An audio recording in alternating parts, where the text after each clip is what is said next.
오늘 증거할 본문 말씀을 봉독해 올리겠습니다. 오늘 증거할 본문 말씀은 고린도후서 3장 6절 7절 말씀입니다. 고린도후서 3장 6절 7절 말씀을 봉독해 올리겠습니다. 저가 또 우리로 새 언약의 일꾼 되기에 만족해 하셨으니 의문으로 하지 아니하고 오직 영으로 함이니 의문은 죽이는 것이요 영은 살리는 것임이라. 돌에 써서 새긴 죽게 하는 의문의 직분도 영광이 있어 그 얼굴을 주목하지 못하였거늘. 아멘.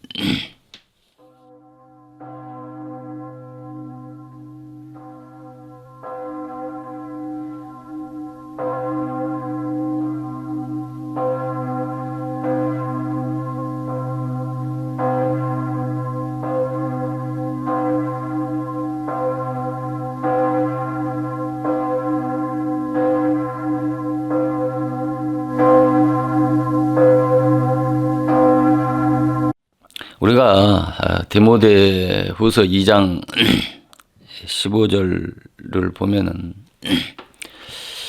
진리의 말씀을 옳게 분별해서 부끄럽지 않은 일꾼 되기를 위해서 힘쓰라고 사도 바울은 말씀하고 있습니다. 진리의 말씀을 옳게 분별하라. 도대체 이 말씀이 도대체 무슨 뜻이라고 생각을 하십니까? 진리의 말씀을 뭐를 분별하라는 말입니까? 기독교 이단들의 메시지와 정통 기독교의 목사님들이 증거하는 메시지와 분별하라고 하는 말씀입니까? 이미 기독교 이단들은 기독교 이단으로 정죄를 받았기 때문에 분별하고 분별하지 않고 그런 게 없지 않습니까? 그런데 여기서 사도 바울은 무엇을 가지고 진리의 말씀을 옳게 분별하라고 하느냐는 것이죠. 우리가 이 말씀을 정말 잘 이해하고 깨달아야 기독교의 참과 거짓을 참으로 분별할 수 있는 성숙한 그리스도인들이 되어질 수가 있는 것입니다. 세상에서도 그렇지 않습니까? 모든 초등학생들의 그런 지식 수준과 어른들이 공부하는 모든 고등학문을 공부하는 그 수준의 차이에 따라서 인격이나 어떤 지식 수준이나 분별력이나 그런 판단력과 같은 성숙하고 미성숙한 어떤 그런 기준이 바로 지식 수준, 어떤 배움에 의해서 좌우되어진다라고 생각해도 틀린 말은 아니지 않습니까? 그래서 도대체 진리의 말씀을 옳게 분별해서 부끄럽지 않는 일꾼이 되라고 하는 이 디모데후서 2장 15절 말씀을 깊이 유념해서 말씀을 상고해 볼 필요가 있는 것입니다. 그래서 잠언서 11장 22절에는 아름다운 여인이 상가하지 아니하면 이 아름다운 여인이 상가하지 아니하면 바로 뭐라고 말씀하고 있느냐면은 마치 돼지 코에 금고리와 같다고 이렇게 말씀하고 있습니다. 우리가 여기 잠언서 11장 22절에 아름다운 여인이 상가하지 아니하면, 상가라고 하는 것은 무슨 행동을 뭐 조심하지 않고 막대먹게 행동하는 것을 말씀하는 것 아니겠습니까? 그러니까 아름다운 여인이 행실이 바르지 못하면 돼지 코에 금고리와 같다라고 하는 것이, 뭐 아무리 아름다운 여인이라 할지라도 그런 언행 심사가 바르지 못하면 그 여인의 아름다움과 어울리지 않는다라고 하는 말씀이 아니겠습니까? 그러나 여기서 말하는 이 상가라고 하는 것은 히브리어로 이 탐이라고 하는 단어입니다. 탐이라고 하는 단어인데, 이것은 지각이라고 하는 단어에서 유래가 되어진 단어로서 분별하다, 또 판단하다, 뭐 맛을 보다, 이런 뜻입니다. 그러면 그런 도덕적이고 윤리적인 교훈을 말씀하는 것이 아니라고 하는 것을 짐작할 수 있지 않습니까? 그러니까 아름다운 여인이 상가하지 아니하면 돼지 코에 금고리다. 돼지에다가 아무리 아름다운 보석을 갖다가 다뤄매도 어울립니까? 어울리지 않지 않습니까? 여기서 아름다운 여인이라고 하는 것은 그리스도인이고, 또 분명히 뭐 거듭났든 거듭나지 않았든 간에 여기서는 뭐예요? 여기서 영적으로 상가하지 아니하면, 아름다운 여인이 그 행동을 상가하지 아니하면은 그 돼지 코에 금고리라고 하는 말은 바로 사도 바울이 디모데후서 2장 15절에 말씀하신 것처럼 진리의 말씀을 옳게 분별하지 못하면 분별하라. 이 분별해서 부끄럽지 않은 일꾼이 되기를 위해서 힘쓰라고 하신 말씀과 같이, 이 진리를 분별하지 못하면 내가 세상 사람들로부터 인정받는 그런 그리스도인이라고 할지라도 하나님이 보실 때는 그 아름다운 여인이 그 행동 거지를 막대게 행동하는 그런 어울리지 않는 그런 여인의 행동하고 똑같은 것처럼 바로 뭐예요? 진리의 말씀을 분별하지 못하면, 여기서 말하는 건 진리의 말씀을 분별하지 못하면 돼지 코에 아무리 그리스도인이라고 한다고 할지라도 뭐예요? 돼지 코에 금고리를 달아주는 꼴하고 똑같다는 말입니다. 그러니까 그만큼 뭐예요? 이 진리의 말씀을 분별한다라고 하는 것이 얼마나 중요한지를 알 수 있지 않습니까? 우리가 세상에도 그렇지 않습니까? 나이가 먹을 만큼 먹은 장성한 어른이 옳고 그런 것을 분별하지 못해서 하지 말아야 할 말, 하지 말아야 할 행동을 분별 없이 말하고 행동한다라고 하면 그것만큼 꼴불견스러운 모습이 어디 있겠습니까? 마찬가지로 내가 신앙인이라고 하면서 그리스도인이라면서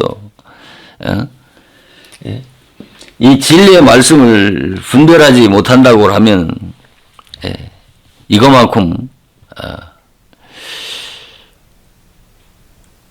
아름답지 못한 그런 여인의 모습과 똑같다는 것이죠. 분별하라는 것은 뭐를 분별하라는 거예요? 진리의 말씀을 분별하라는 것은. 이게 참과 거짓을 분별하라는 거죠. 기독교의 참과 거짓을 분별하라는 것이죠. 그럼 기독교의 참과 거짓은 뭐예요? 바로 율법과 복음을 분별하란 말입니다. 생명과 사망,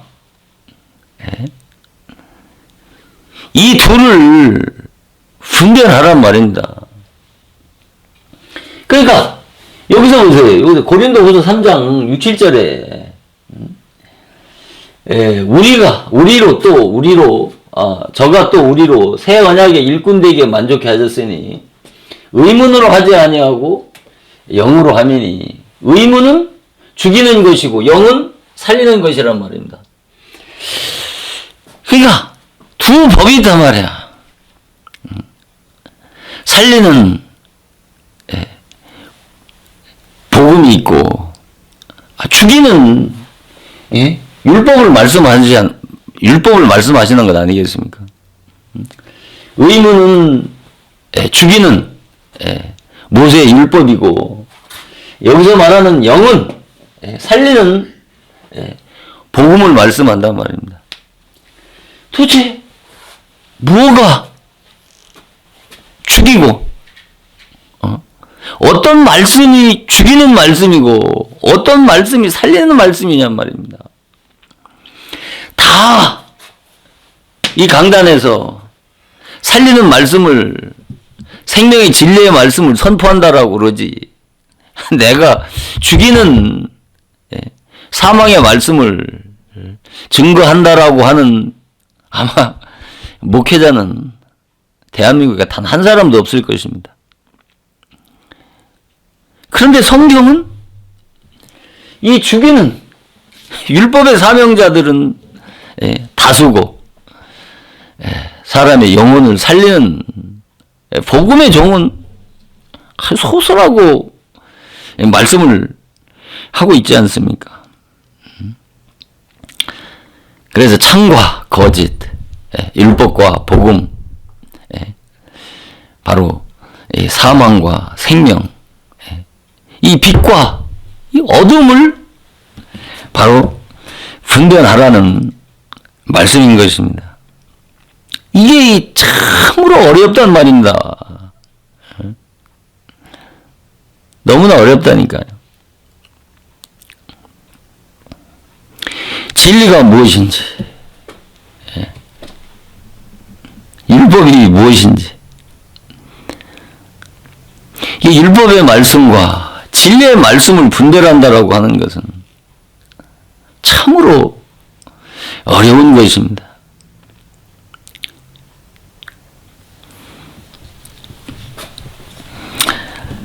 그래서 구약과 신약, 그러니까 구약의 율법과 신약의 이 복음은 어느 하나는 필요 없는 것이 아니고 이 구약의 율법과 신약의 복음은 짝을 이루어서 구원을 완성해 간단 말입니다. 그러나 짝을 이루어서 뭐 신약 시대라고 그래서 율법이 필요 없는 것이 아니고 복음만이 필요한 것이 아니라 구약 지금 신약 시대라 할지라도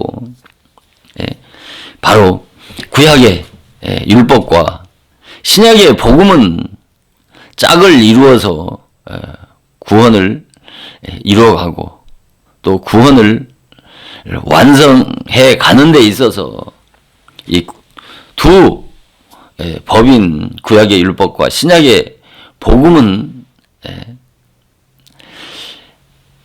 이 필요 없는 게 아니란 말이죠. 그러니까. 그러나 이 율법과 복음, 구약과 이 신약은 이 목적과 사명이 전혀 다르다라고 하는 것이죠. 이게 어렵단 말입니다. 구약의 율법과 신약의 복음은 그 목적과 사명이 전혀 다르다고 하는 것을 이걸 깨달아야 된단 말입니다. 이걸 깨달아야 구원의 지식인 바로 영생의 지식을 얻을 수가 있는 것입니다.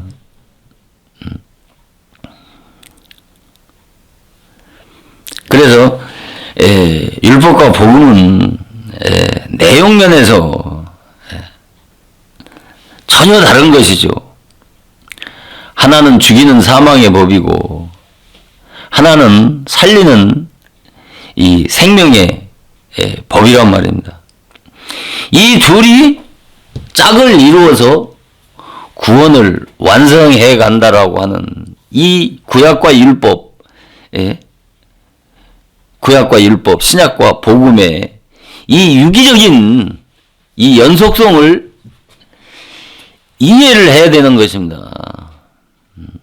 이것을 분별할 수 있어야 된단 말입니다.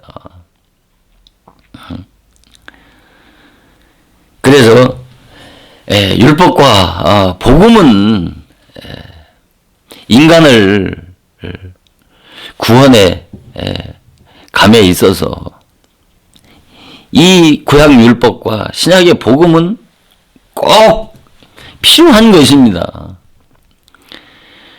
그런데 율법이 없으면, 율법을 모르면 복음을 알 수가 없도록 그렇게 되어 있습니다.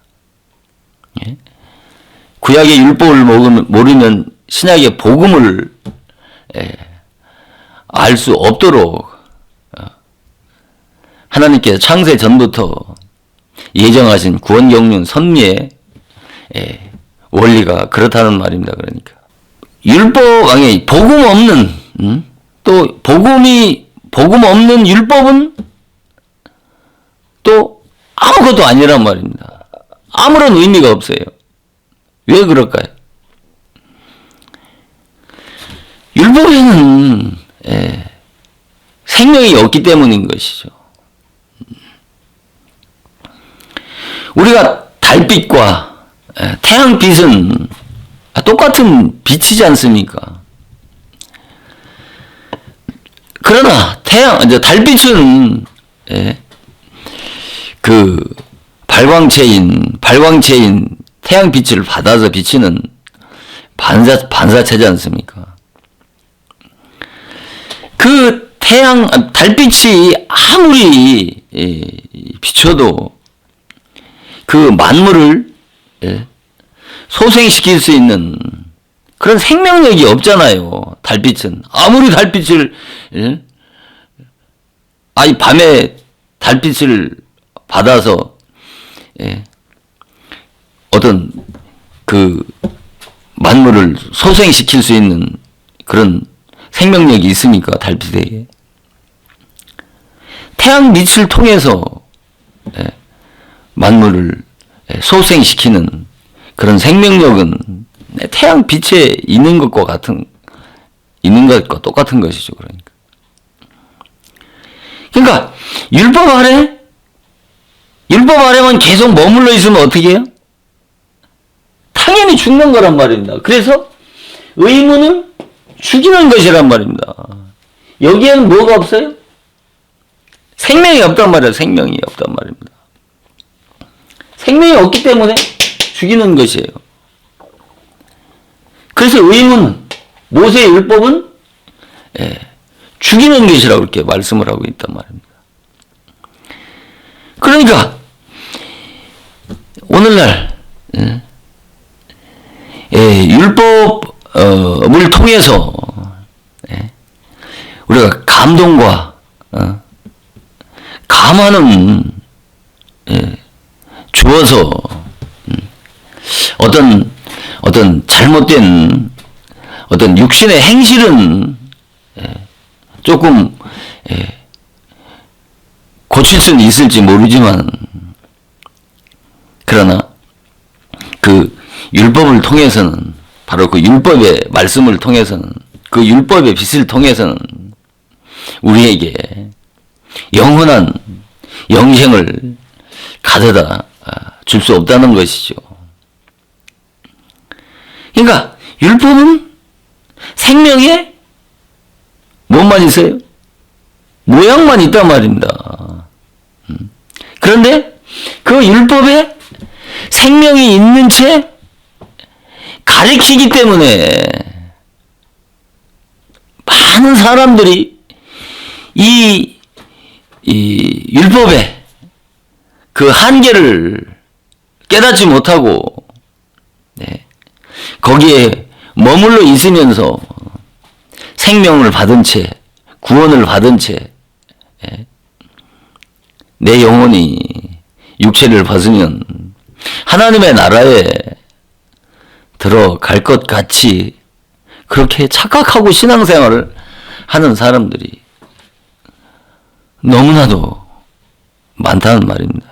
이래서 사도 바울은 진리의 말씀으로 이렇게 분별하라고 이렇게 말씀하시는 거란 말입니다. 그 율법에는 바로 진리도 또 사랑도 없으면서 이웃사랑, 하나님의 사랑을 얘기하기 때문에 저 사람에게 정말 그리스도의 사랑이 있는 모양이다. 생명이 있는 모양이다. 거듭난 사람인 모양이다. 그리스도인인 모양이다. 라고 속고 있는 거예요. 모르면 속단 말입니다. 그래서 여기 고린도 후서 이 3장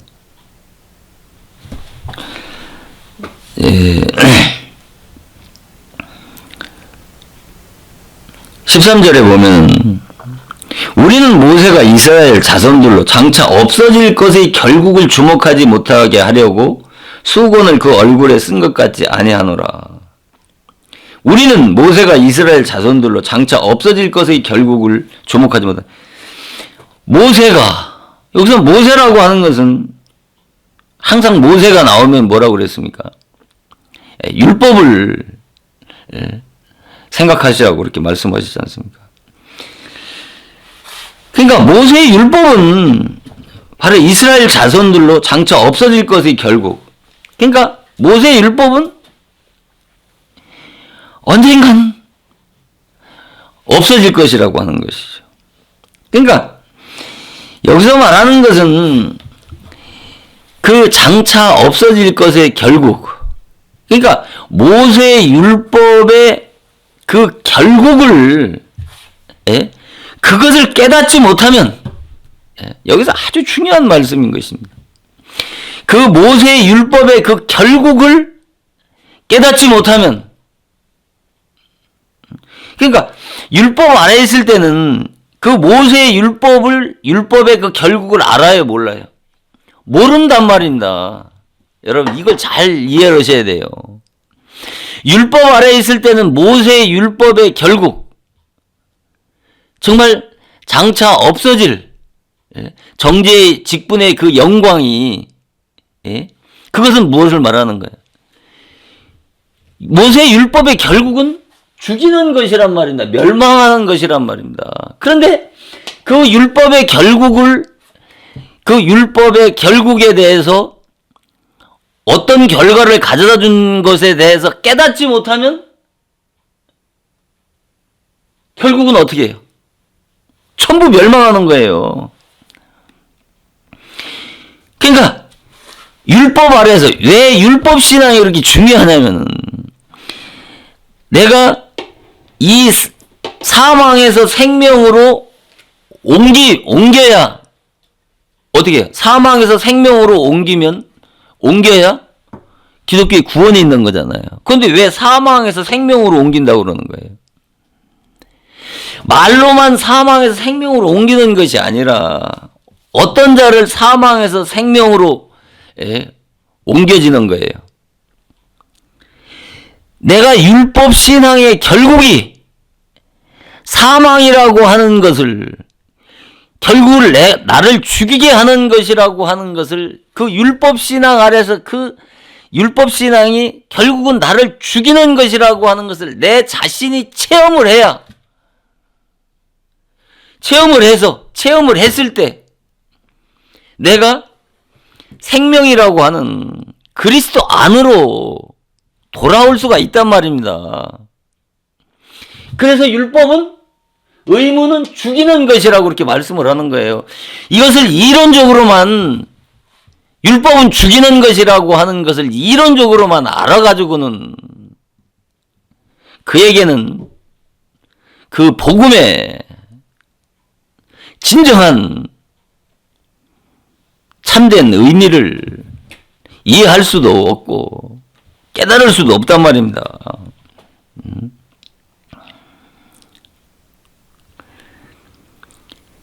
그래서 13절에 우리는 모세, 그러니까 사도 바울과 그 당시에 그리스도인들을 포함해서 우리는 모세가 이스라엘 자손 장차 없어질 것의 결국을 주목하지 못하려고 수건을 그 얼굴에 쓴 것 같지 아니하다는 것이죠. 자, 여기서 말하는 수건은 뭐예요? 자, 여기 14절을 보세요. 그러나 저희 마음이 완고하여 오늘까지다 구약을 읽을 때 그 수건이 오히려 벗어지지 아니하고 있으니 그 수건은 그리스도 안에서 없어질 것이라는 것이죠. 그러니까 이스라엘 백성들이 그 마음이 완고해서 오늘까지라 구약 읽을 때 그 수건이 오히려 벗어지지 아니한다고 이렇게 말씀을 하시잖아요. 그러니까 구약 읽을 때라고 하는 것은 구약 율법은 구약 율법은 그 구약의 율법 신앙 아래에서 그 구약의 율법의 말씀을 받으면 받을수록 어떻게 해요? 그 눈은 가리워지는 거란 말입니다. 이거를 이해하시겠습니까? 여기 15절을 보세요. 오늘까지 모세의 글을 읽을 때 수건이 오히려 그 마음을 덮었도다. 이 모세의 율법을 받으면 받을수록 어떻게 해요? 그것은 내 마음의 눈을 가리우게 해서 그리스도 앞으로 그리스도를 보지 못하게 한다니까요. 내가 수건을 가리우면 어떻게 해요? 수건이 가리우면 수건이 율법이란 말이에요. 율법은 우리 율법의 신앙은 영적으로 그리스도를 보지 못하도록 가리우게 만든다니까요. 그래서 사망의 법이라고 하는 거예요. 의무는 죽이는 것이라고 한단 말이에요.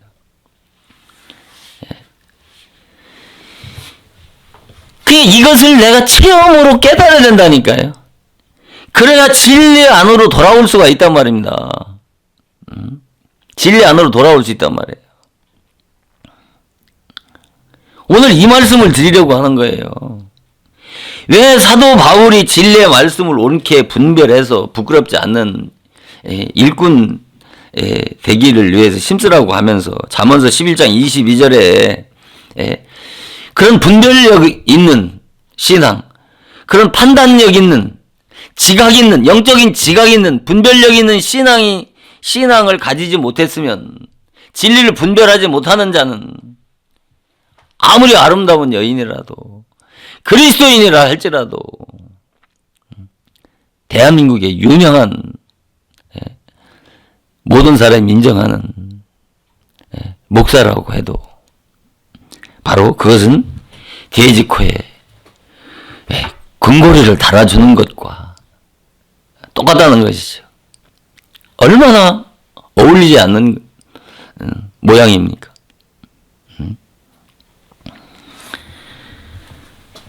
그래서 이 율법과 복음, 기독교의 참과 이 거짓을 분별하는 것만큼 중요한 것이 없단 말입니다.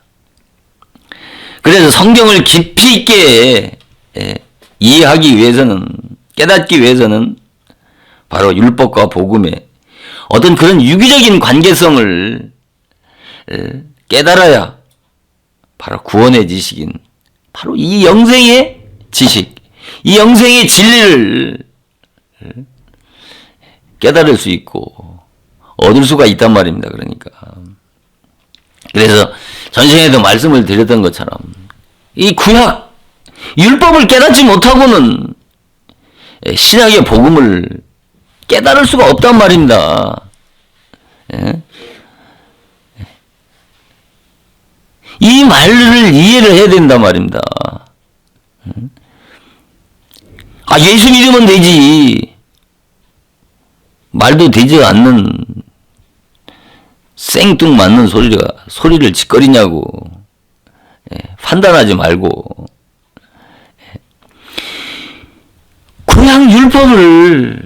구약의 율법을 깨닫지 못하면 신약의 복음을 깨달을 수 없단 말입니다.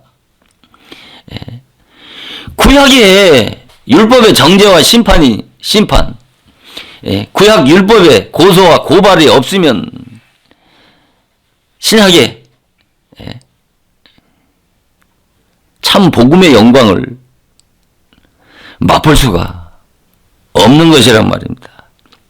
그래서 율법을 모르면 구원을 받을 수 없고 율법은 받은 자만이 구원을 받을 수 있다는 말을 이 정도의 말씀을 드려도 그 마음 안에서 은혜로운 진리의 세미한 음성이 들리지 아니하고 도대체 무슨 소리 하는지 그런 영적인 지각이 발동되지 않는다라고 하면 그 영은 죽어 있는 것이란 말입니다. 이걸 알으시라니까요. 자, 제가 드리는 이 말씀을 잘 경청하시고 또 겸손한 마음으로 귀 기울이게 되면 성령의 세미한 진리의 음성을 들을 수가 있는 것입니다.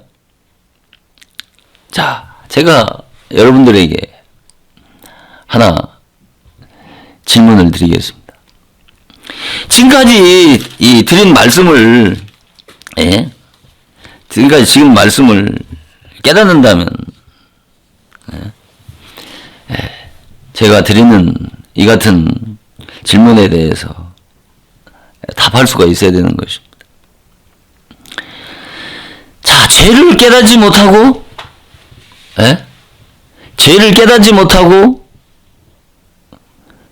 구원받을 수 있습니까? 죄를 깨닫지 못하고 구원받을 수 있어요?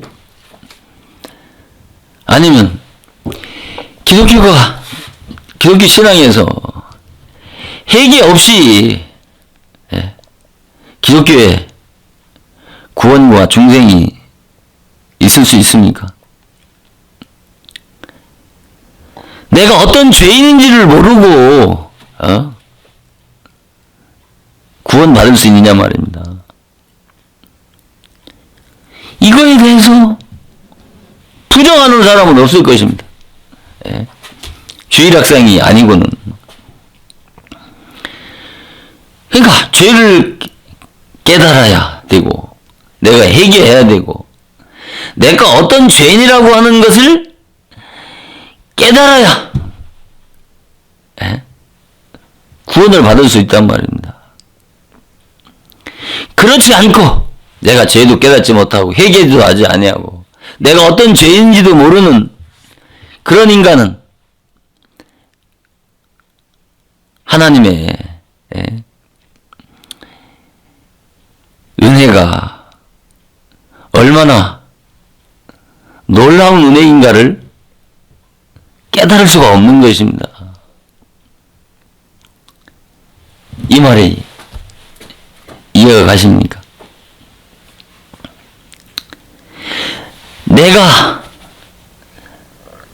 내가 어떤 존재인가를 깨닫고, 내가 내 안에 그 무시무시한 죄로부터 구원받은 자라고 한다라고 하면은 여러분 바로 404장의 찬송가 작시자의 가사 내용과 같이 하늘을 두루마리 삼고 바다를 먹물 삼아도 그 크신 하나님의 사랑 다 기록할 수 있다 없다? 없다는 것이죠.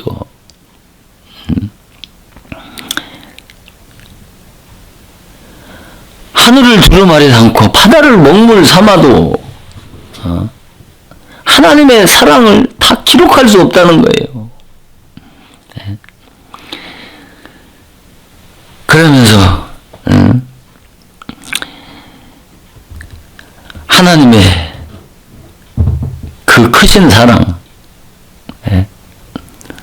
저 하늘 높이 쌓아도 채우지 못한다라고 하는 고백이 이 404장의 찬송가 작시자만의 고백이 아니라니까요. 자기의 존재를 깨닫고 자기가 얼마나 자기 안에 그 무시무시한 죄로부터 해방받고 구원받은 자는 똑같은 이 같은 고백을 할 수가 있는 것이란 말입니다.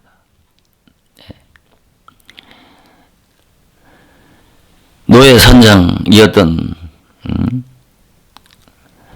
어메이징 그레이스의 작시자 존 뉴턴의 고백과 같이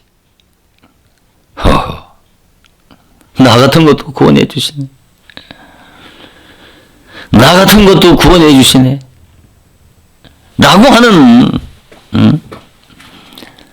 존 뉴턴의 고백이 우리의 고백이 되어질 수 있는 것은 내가 율법을 통해서 죄를 깨달아야 하고 율법을 통해서 내가 회개해야 되고 율법을 통해서 내가 어떤 죄인이라고 하는 것을 깨닫지 못하고는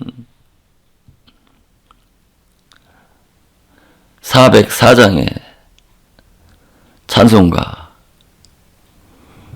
가사는 그 같은 자들의 심령 속에는 와닿지가 않는 것입니다.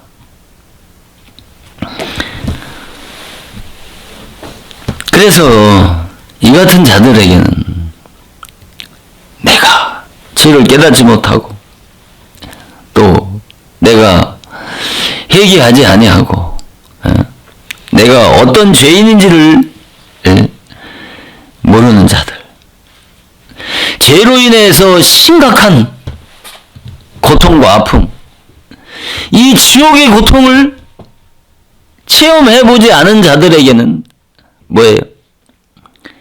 이런 자들은 천국 가는 길이 쉽다라고 생각할 수밖에 없는 것이란 말입니다.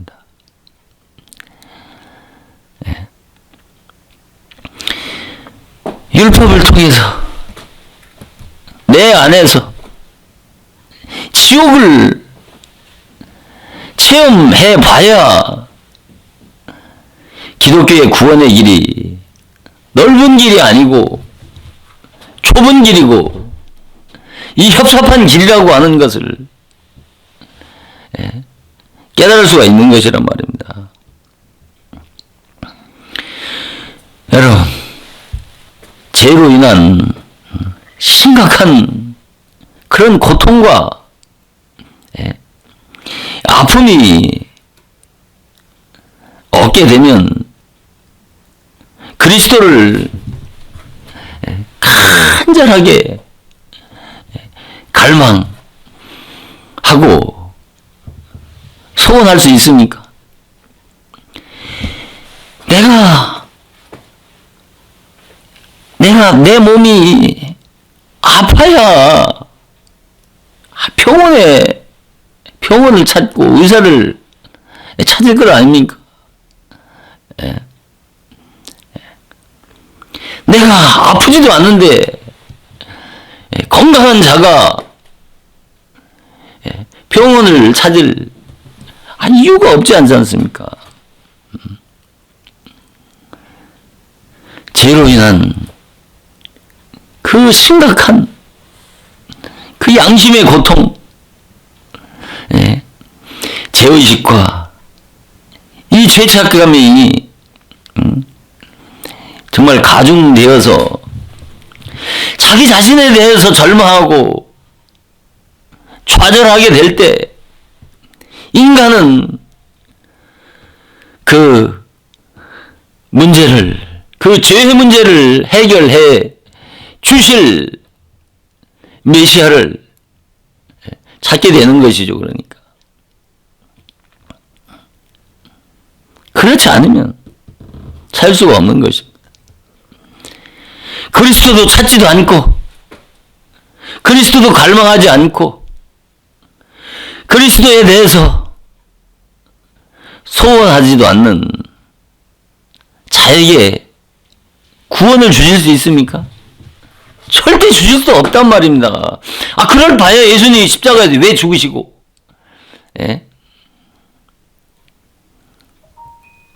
성령을 왜 부어주시겠습니까?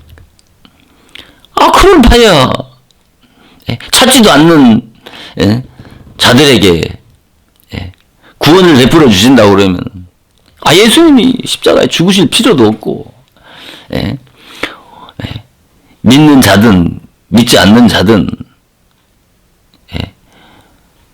다 하나님의 나라에 갔다가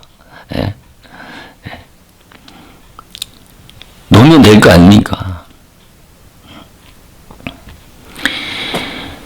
우리가 잠언서 8장 17절에 나를 사랑하는 자가 나의 사랑을 입을 것이며 나를 간절히 찾는 자가 나를 만날 것이라고 그렇게 말씀하시잖아요. 나를 간절히 찾는 자가 나를 만난다고 그러잖아요. 그 찾는 이유가 뭐예요? 죄로 인한 심각한 고통이 없으면 내가 예수를 찾을 필요가 뭐가 있어요? 찾지 않는 자에게 구원의 은혜를 베풀어 줄 수가 없다니까요.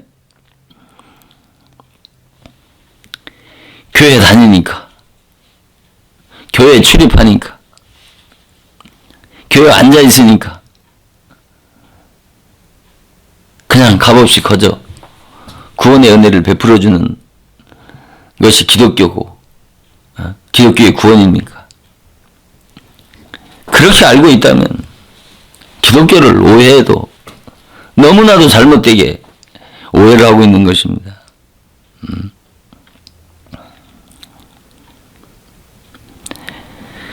그래서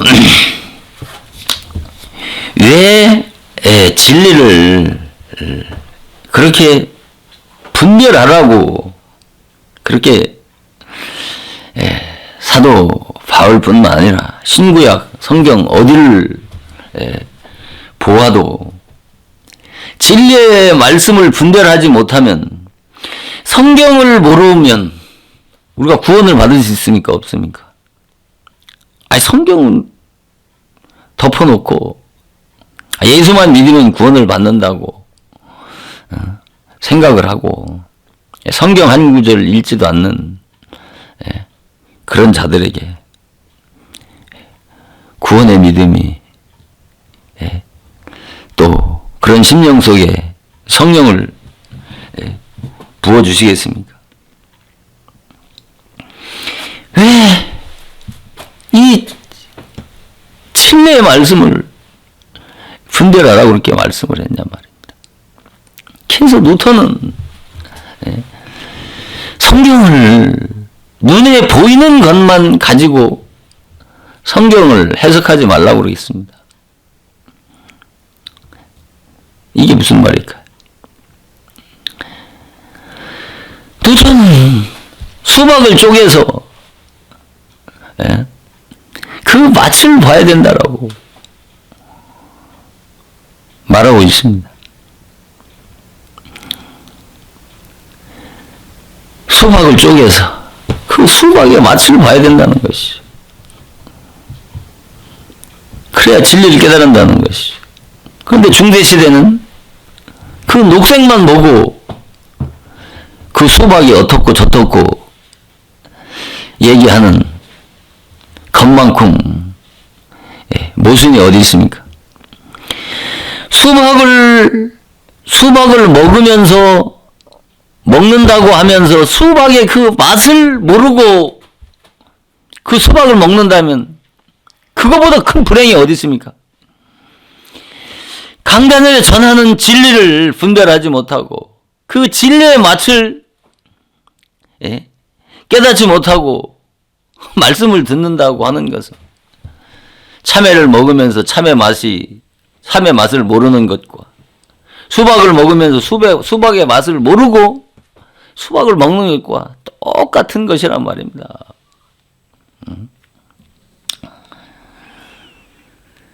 그래서 루터는 성경을 문자와 계명으로만 보지 아니하고 그 문자와 계명 속에서 바로 하나님의 진리의 세미한 음성을 들어야 되고 그 계명과 율법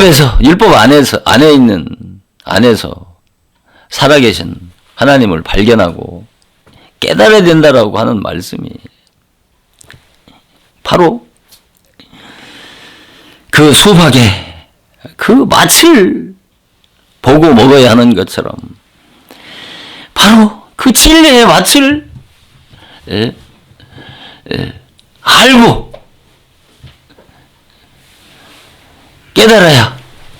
깨달아서 신앙생활을 해야 된다는 것이죠.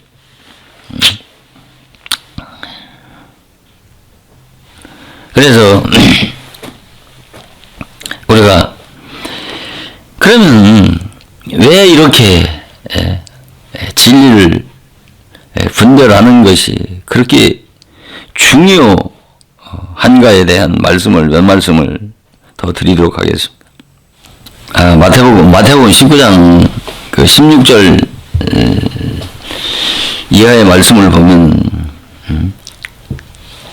부자 청년의 그 비유의 말씀이 나오지 않습니까? 그 부자 청년이 예수님이 그러지 않습니까? 무슨 선한 일을 해야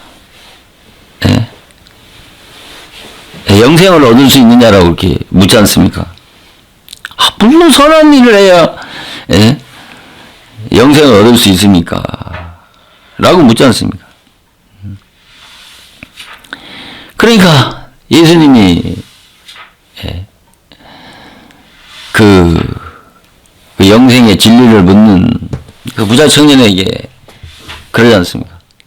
앞으로 생명에 들어가려면 너희가 계명을 지키라고 그렇게 말씀을 하지 않습니까?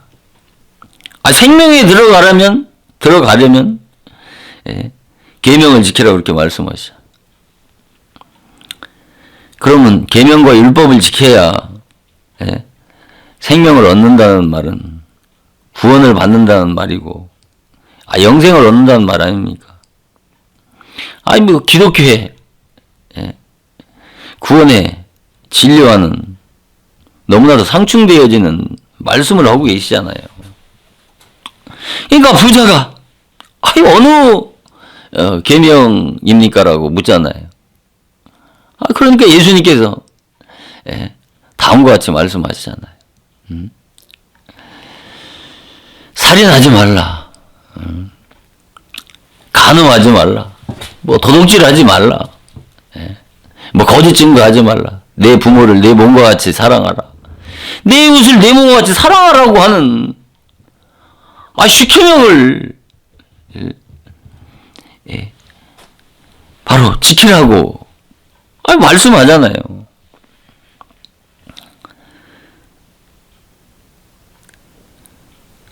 아니 그러면 우리가 예수를 믿으면 구원을 받는 것이 아니라 이 계명을 지키고 율법을 지켜야 구원의 생명에 이룰 수가 있단 말입니까?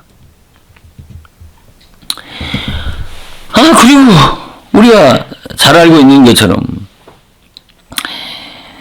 누가복음 10장 25절 이하를 보면 이 선한 사마리아 비유에 대한 말씀이 나오잖아요. 거기에서 또 보면 율법사가 예수님을 시험해가지고 내가 무엇을 하여야 영생을 얻을 수 있습니까? 라고 말씀을 하시잖아요. 아니 율법사가 예수를 시험해가지고 시험해서 내가 무엇을 하여 영생을 얻을 수 있습니까? 이렇게 물으니까 예수님께서 다음과 같이 말씀하시잖아요. 율법이 무엇하고 기록되어 있느냐라고 말씀하시잖아요. 그러니까 율법사가 마음을 다하고 목숨을 다하고 뜻을 다해서 하나님을 사랑하고 또 내 이웃을 내 몸과 같이 사랑하라고 했습니다라고 하니까 옳도다 라고 하시면서 또 여기서도 율법사에게 뭐라 그럽니까? 부자 청년에게 한 말씀과 같이 그것을 행하라. 그러면 살리라 그렇게 말씀하시잖아요. 그것을 행하라. 그러면 살리라. 아니 도대체 여러분이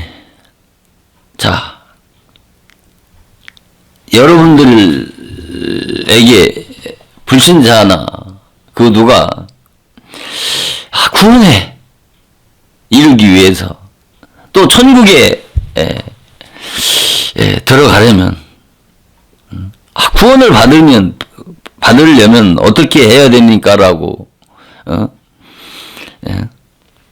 묻는다라면 아마 100의 100사람은 다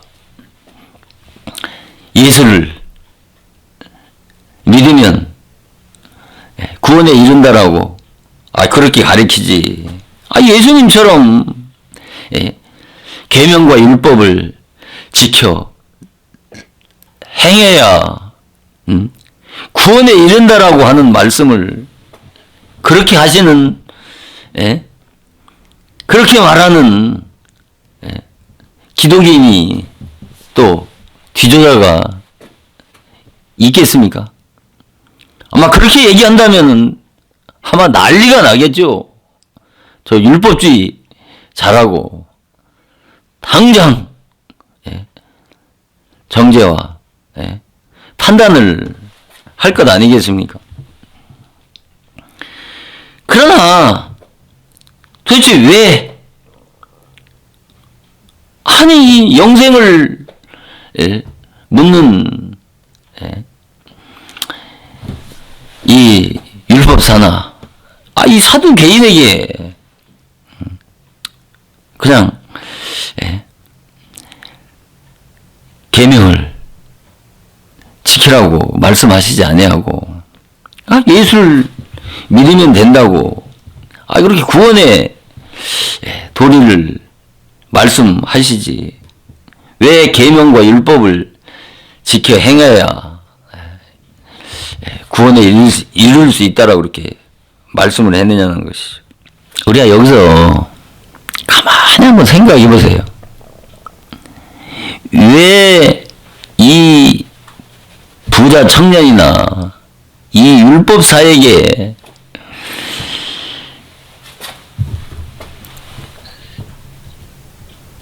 기독교의 진리인 복음의 메시지를 말씀하시지 않느냐는 것이죠. 그 빌립보 그 옥사장이 그 바울과 신라에게 그러지 않습니까? 어떻게 하면 구원을 얻을 수 있느냐라고 물었을 때 사도행전 16장 30절에 그러지 않습니까? 주 예수를 믿어라. 그리하면 너와 내 집에 구원을 얻으리라고 그렇게 복음의 메시지를 증거한 말씀과는 너무나도 상충되게 예수님은 말씀을 하셨다는 것이죠. 여기에 진리가 있다니까요. 이들은 율법을 주신 그 궁극적인 목적이 무엇입니까? 율법을 지켜서 의롭게 되고 거룩하게 되어야 구원에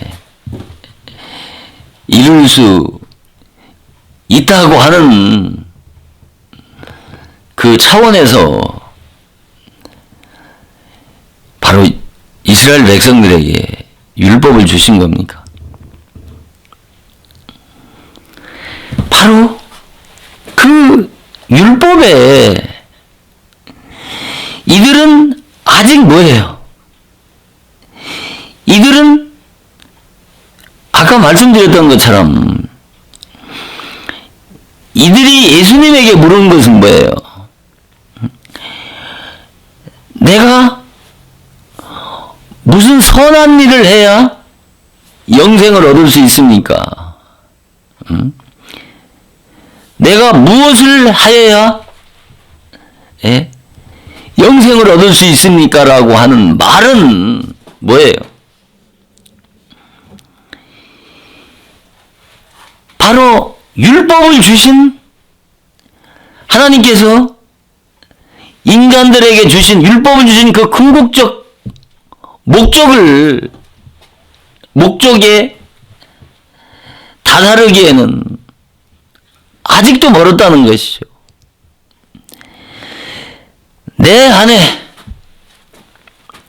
그 자랑할 만한 이 의가 많은 사람에게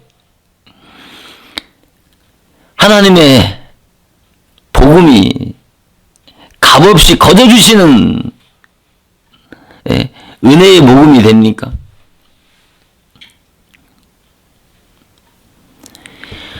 하나님께서 이 율법사나 이 부자 청년에게 계명을 지키라고 하는 것은 뭐예요? 이 율법의 한계를 깨닫고 그 율법 신앙에 결국은 인간을 죽이는 것이라고 하는 것을 깨달아야 되는 것입니다. 그게 뭐예요? 그게 죄를 깨닫는 것이고 그것이 회개하는 것이고 그것이 내가 어떤 죄인이라고 하는 것을 깨닫지 못한 자에게 은혜를 베풀었을 때는 그에게는 하나님의 은혜가 그 하나님의 그 놀라운 은혜가 은혜가 되지 못하게 되는 거죠. 그러니까. 율법은, 이 의문, 모세 율법은 죽이는 거란 말입니다. 이것을 이론만이 아니고 교리적으로만 아는 것이 아니라 실제 내가 그 율법 신앙의 그 한계를, 율법은 지킬 수 없는 것이구나. 율법으로는 구원받을 수 없는 것이라고 하는 것을 이 깨달은 사람에게 은혜를 베풀어 주시는 거하고, 내가 아직도 이 사두개인 바리새인들과 같이 무엇을 해야, 이 사람들은 아직 그 율법 신앙 이거 절대성이 죽지 않았단 말입니다. 시퍼렇게 살아있는 거예요. 사도 바울이잖아요. 율법으로 말하면 율법을 향해서 내가 죽었노라고 그러잖아요. 왜 죽었다고 그랬어요? 하나님을 향해서 살려 함이라고 그러잖아요. 죽어야 율법의 절대성이 율법에 대해서 죽어야 된다. 율법에 대해서 죽어야 된다라고 하는 것은, 율법은 내가 지킬 수 없는 사망의 법이구나. 이 율법의 절대성에 대해서 깨어지고 바스러져야 그에게 그 놀라운 구원의 은혜를 베풀어 주실 수 있단 말입니다. 그런 심령 속에 믿음과 은혜를 주셔서 그 영혼을 구원하시는 거란 말입니다. 그런데 이들은 아직도 어떻게? 내가 무슨 선한 일을 해야 영생을 얻어? 아직도 뭔가 율법의 그 행위로 구원을 받을 수 있다라고 하는 것은 뭐예요? 그 율법의 절대성이 죽지 않은 거예요.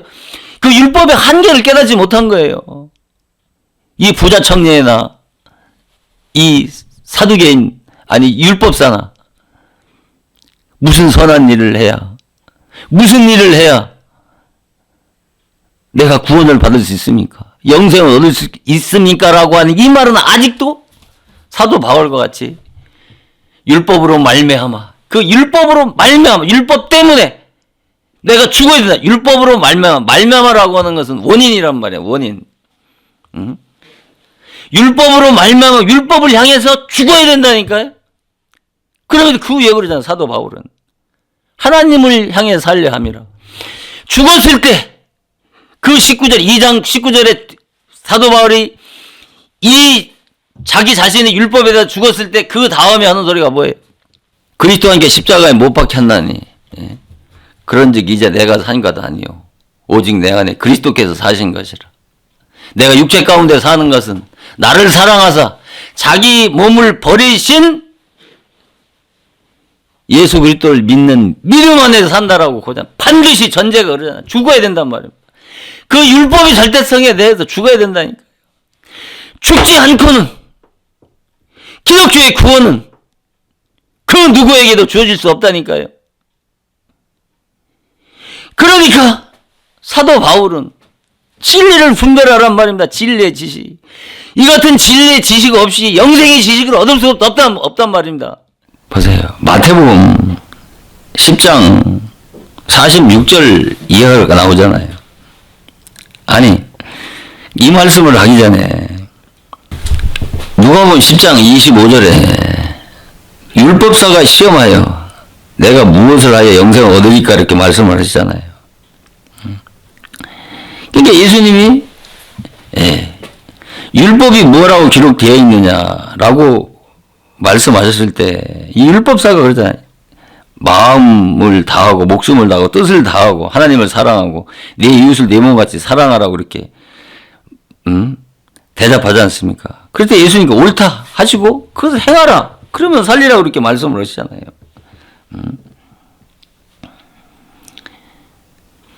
그런데 자 보세요. 오늘날 아까 부자 청년에 대한 이 말씀을 어떻게 해석하는 줄 아세요? 왜 계명을 지키라고 했느냐라고 하는 것을 이것을 어떻게 해석하느냐? 신학자들이나 주석인을 보면은 전 인격적인 결단을 촉구해야 된다는 거예요. 촉구하라고 하는 말이라는 것이죠. 계명인 율법을 적극적인 의미로 부여하고 율법을 영생을 위해 적적 의미로 제시했다는 것이죠. 이런 식으로 계명을 지키라고 하는 것에 대해서 이게 진리입니까? 여기서 어떻게 영생의 지식을 얻을 수가 있단 말이냐 말입니다. 이런 해석 정도 가지고 이런 거를 분별하면 이게 거짓이라니까. 이걸 다 속이는 거라니까. 우리가 누가복음 선한 사마리아 비유에서 말씀하시는 것처럼 여기 이 여리고로 내려가다가 강도를 만났잖아요. 예? 여리고로 내려가다가 강도를 만났는데 그 강도가 어떻게 했습니까? 예? 이 여리고로 내려가는 사람을 어떻게 했어요? 예? 때려서 겁한 옷을 벗기고 때려서 겁한 죽게 했다고 말씀하시잖아요. 때려서 강도가 때려가지고 겁한 죽게 만들었단 말입니다. 이게 무슨 말이에요? 여기서 하는 강도는 바로 율법을 강도라고 하는 거예요. 왜 때려서 죽게 만들었다라는 것은 율법은 죄인을 정죄하고 심판해서 죽이는 거란 말입니다. 그러니까 이 율법이 강도가 어떻게 했어요?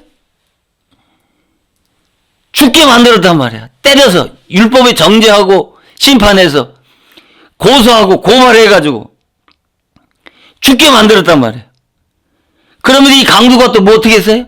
옷을 벗겼단 말입니다. 왜 옷을 벗겼어요? 이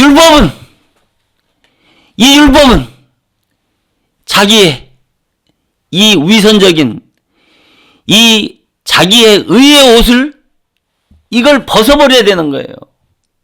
이걸 율법의 사명이란 말입니다. 죽게 만들고 율법의 정죄 심판하고 고소 고발해서 죽게 하고 그리고 자기가 의롭다 하고는 이 위선적인 껍데기 겉옷을 벗어버리게 하는 것이 율법의 사명이란 말입니다. 자, 우리가 바디메오를 보세요. 바디메오에 보면은 이는 거지 바디메오잖아요. 이 바디메오라고 하는 뜻은 영광스러운 아들이라는 뜻이 있어요. 거지 나사로란 말이에요. 아까 얘기하는 부자 나사로하고는 정반대죠. 부자는 내가 어떤 죄인인지를 모르는 자가 부자라니까요. 거지는 어떤 게 거지예요? 한 푼어치의 의도 없는 정말 절망적인 죄인이라고 까다른 자가 영적인 거지라니까요. 그 거지가 바디메오라니까요. 여리고로 가실 때 소리를 지르잖아요. 다윗의 자손이여 나를 불쌍히 여겨 주시옵소서. 다윗의 자손 나를 불쌍히 여겨 소리 지른다고 그러잖아요. 이 소리를 지르는 이 부르짖음이 뭐라고 말씀을 했어요? 이 부르짖음이 어느 정도의 부르짖음이냐면 죽은 자식을 붙들고 어머니가 부르짖는 그 부르짖음을 의미한다니까요. 얼마나 그 부르짖음이 얼마나 크면은 사람들이 시끄럽다고 잠잠하라고 그러잖아요. 그런데 그는 더욱 소리를 높여 지르잖아요. 다윗의 자손이여 나를 불쌍히 여겨달라고. 영적으로 율법 안에서 여기까지 성장을 해야 된다니까요. 그래야 구원의 은혜를 베풀어 준다니까요. 이게 기독교의 구원의 진리의 비밀이란 말입니다. 그런데 이 바디메오가 예수님하고 나갈 때 예수님이 부르잖아요. 저를 부르라. 저를 부르라. 그랬을 때에 그 소경 바디메오가 어떻게 했습니까? 옷을 벗고 예수님에 가잖아요.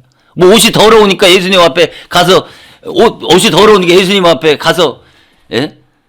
뭐 깨끗하게 보이려고 옷을 벗은 겁니까? 예수님 앞에 나갈 때 이 위선적인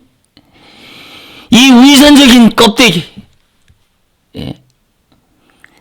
이 의의 겉옷을 벗어버리지 않고는 그것을 춥지 않으면 예수님 앞에 나갈 수도 없고 다시는 알 수 없단 말입니다.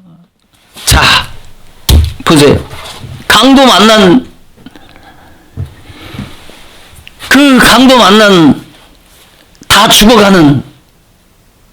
다 죽어가는데 제사장과 레위인은 그대로 지나가잖아요. 예. 그 레위인과 강도는 아니 제사장은 율법을 대표하는 구약 율법을 대표하는 율법의 사명자들이란 말입니다. 그들이 왜 지나갔어요? 구약의 율법으로는 그 율법 아래서 정죄 심판받아 죽어가는 영혼을 살릴 수가 없다니까요. 누가 살려요? 선한 사마리아인 예수가 살리잖아요. 이 구약 율법으로는 살릴 수가 없는 것이에요. 누가 살려요? 복음으로만 살릴 수 있다니까. 그런데 어떻게 돼야 돼요? 율법 아래서 죽어야 된다니까요. 죽어야 다시 산단 말입니다. 죽어야. 바로 죽음을 맛본 자가 복음으로 거듭나서 하나님의 자녀가 되어진단 말입니다.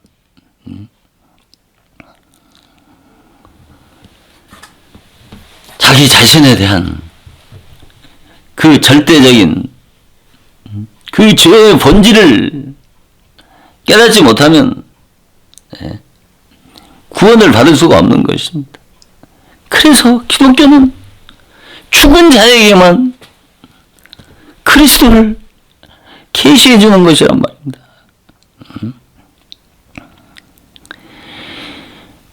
얼마나 금방 말씀을 했잖아요. 죄로 인한 율법을 통해서 정말 간절한 갈망과 소원이 없이 구원을 받을 수 있습니까? 없습니까? 없단 말입니다. 이 거지 바디메오와 같이 바로 하나님을 향한 그 구원에 대한 열정, 구원에 대한 갈망, 구원에 대한 소원이 이 바디메오와 같은 영적 수준까지 이르지 않으면 바로 기독교의 구원은 이루어질 수가 없는 것입니다. 그래서 기독교의 구원이 넓은 길이 아니고 좁은 길이고, 그리고 기독교의 구원은 협잡한 길이기 때문에 들어가기를 구해야 해도 들어갈 수가 없단 말입니다. 내가 그 죄와 내 안에 있는 그 죄와 피터지게 싸우는 이 영적 싸움이 없이는 하나님께 향한 그 간절한 갈망과 소원이 없이는 바로 하나님의 그 놀라운 그 영광스러운 그 복음의 은혜를 베풀어 주실 수가 없단 말입니다. 그래서 에베소 8장 9절에도 하나님의 은혜를 믿음으로 구원을 얻었나니 너에게서 난 것이요 하나님의 선물이라고 그러지 않습니다. 행위에서 난 것이 아니고 누구든지 자랑치 못하게 하려 함이라. 이런 말씀이 바로 이 율법 신앙과 접목이 돼서 이해하지 못하면 복음만을 이해하게 되면 그 복음의 그 참된 가치가 깨달아질 수가 없는 것입니다. 그래서 이 부자 청년의 부자 청년과 이 선한 사마리아 이 비유의 말씀을 통해서도 말씀하시는 것처럼 여기에서 전부 다 무엇을 말씀하는 겁니까? 바로 그 율법의 그 기능적인 그 사명을 전부 다 말씀하시는 거잖아요. 여기서 율법을 모르면 여기엔 율법을 모르면 이 말씀이 진리로 드러날 수가 없다니까요. 그러니까 이 방송을 듣는 여러분들이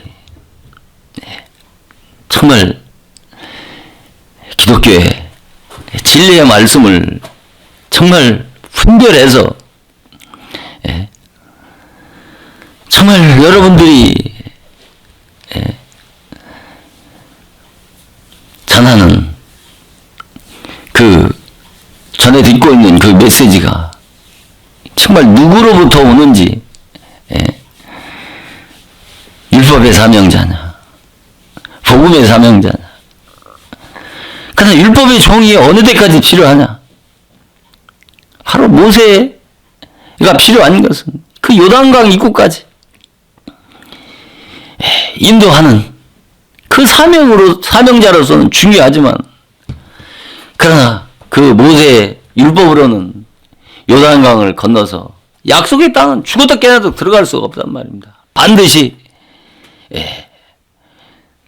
복음의 사명자 그리스도의 그림자인 바로 여호수아를 통해서만이 복음으로 거듭나야만이 들어갈 수 있기 때문에 율법 신앙 안에서 성장과 자람이 먼저 있어야 되고 그 다음에 복음의 종을 만나서 그 복음의 종을 통해서 거듭나서 하나님의 자녀가 되어진단 말입니다. 율법의 종은 사람을 생명을 살릴 수가 없단 말입니다. 왜? 그에게는 율법밖에 없기 때문에 진리가 없기 때문에 진리를 증거해야 그 진리와 함께 역사하시는 성령을 통해서 거듭날 수가 있는 것이지 율법의 말씀을 가지고 죽을 때까지 들어도 오히려 내 마음의 눈을 덮어서 가리워서 수건이 돼서 그리스도 앞으로 나갈 수 없도록 가로막는 것이 율법이기 때문에 바로 각자 자신이 내가 율법의 사명자인지 복음의 사명자인지 이 좌우를 분별해서 내 사명의 한계를 깨닫는 저와 여러분들이 되어지기를 주님의 이름으로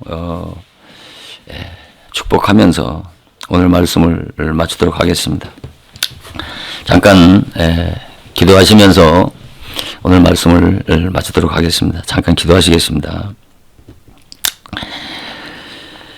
우리의 싸움은 혈과 육이 아니고 정사와 권세와 어둠의 세상 주관자들과 하늘에 있는 악한 영들과의 싸움이라고 한 사도 바울의 고백과 같이 우리가 예수 그리스도의 대속해 주신 은혜로 죄악의 구렁텅이에서 구원받은 하나님의 자녀라고 한다면 이제는 죄를 벗기 위한 싸움이 아니라 죄악의 그 율법의 사슬 아래에 묶여서 죽어가는 그 영혼을 구원하는 사명이 우리가 달려가야 할 영적 비전과 목표라고 하는 것을 깨달아서 나의 달려갈 길과 주 예수께 받은 사명을 마치려 하면은 나의 생명을 조금 더 귀한 것으로 여기지 아니하겠노라고 고백한 그 사도의 고백이 우리의 고백과 신앙이 되어서 우리의 남은 생을 하나님의 나라 확장을 위해서 죽도록 충성하고 헌신해서 하나님의 존전 앞에 섰을 때 내 사랑하는 딸아, 내 사랑하는 아들아, 참으로 잘하였노라고 칭찬받는 복되고 은혜로운 임마누엘 하나님의 자녀들이 다 되어질 수 있도록 날 권하여 주신 우리 주 예수 그리스도의 거룩하신 이름으로 간절히 기도드리옵나이다. 아멘.